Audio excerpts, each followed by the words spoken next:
Hello বন্ধুরা, সবাই কেমন আছো? সামনেই তো আসছে পুজো। পুজোতে শাড়ি নেব না সেটা তো হতেই পারে না। সেই কারণে আমি কয়েকটা শাড়ি অর্ডার করেছিলাম, সবগুলোই আজকে চলে এসছে। চলো তোমাদের সঙ্গে শেয়ার করি। প্রথমেই যে শাড়িটা রয়েছে দেখতে পাচ্ছ, হোয়াইট কালারের একটা হেভি ওয়েটের সিল্কের ওপরে শাড়িটা রয়েছে। শাড়ির পুরোটাই গোল্ডেন এবং পিঙ্ক কালারের ছোটো ছোটো ফুলের কাজ করা রয়েছে। শাড়িটা ভীষণই সুন্দর এসছে, আমি তো ভাবতেই পারিনি শাড়িটা এত সুন্দর আসবে। এরপরে দেখতে পাচ্ছ এটা একটা হালকা ওয়েটের জামদানির ওপর শাড়িটা রয়েছে। কালারটা দেখো খুবই মিষ্টি।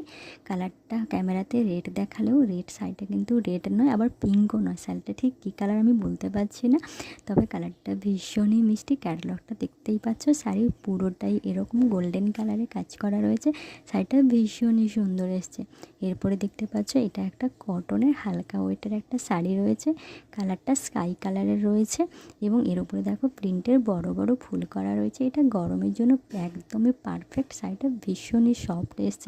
আমার তো শাড়িটা ভীষণই ভালো লেগেছে। তোমরা জানিও তোমাদের শাড়িটা কেমন লেগেছে। এছাড়াও আমি একটা কুর্তি অর্ডার করেছিলাম, হলুদ কালার তো আমার বারবারই ভীষণ ফেভারিট এবং কালারটা দেখো ভীষণই ভালো লেগেছে। আর কুর্তিটা দেখো, এর ফিতেটা যেটা রয়েছে সেটা ডবল লেয়ারের রয়েছে। আমার তো সবগুলোই ভীষণ ভালো লেগেছে। তোমাদের কোনটা ভালো লেগেছে অবশ্যই কমেন্ট করে জানিও।